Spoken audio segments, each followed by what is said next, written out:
prendre des photos de son sourire, de sa dentition, voire même aller chercher des photos dans des albums et qui reflètent vos plus beaux sourires, votre plus belle dentition.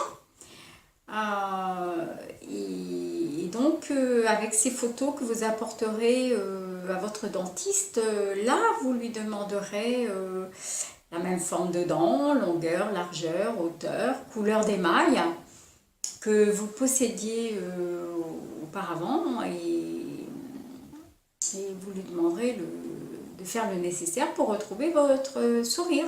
Et cela est tout à fait faisable parce que j'en ai fait l'expérience. Et cet appareil sera le vôtre. Il vous habitera et vous avez le droit de dire je veux des dents comme ça, un sourire comme ça. Voilà, et jusqu'à la fin des essayages de vos prothèses, n'hésitez pas de dire si cela vous convient ou pas.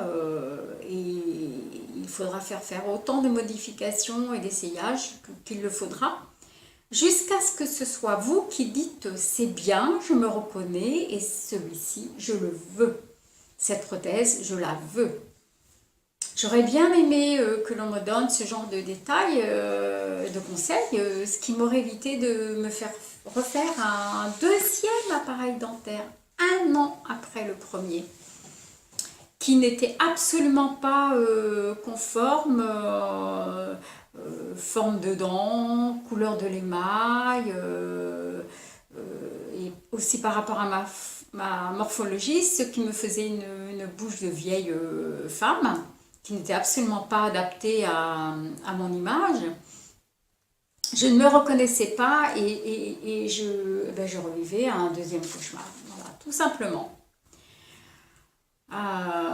Donc pour 1 an après, donc pour le second appareil, j'ai fait des démarches auprès d'un autre dentiste à qui donc j'ai amené mes photos. Et là, nous avons calqué au mieux les dents, forme, couleur. Et donc, c'est une démarche que l'on doit faire en duo avec son dentiste. Et même si cela prend du temps, eh bien, tant pis. Il faut savoir, à chaque essayage, ne pas hésiter à demander à modifier là une dent qui pour vous devrait être un petit peu plus de travers, ou ainsi de suite. Voilà, c'est assez c'est assez subtil quand même, hein. Donc il faut avoir certaines exigences et jusqu'à ce que vous arriviez à vous dire oui, là je me reconnais. Et ça, c'est très important.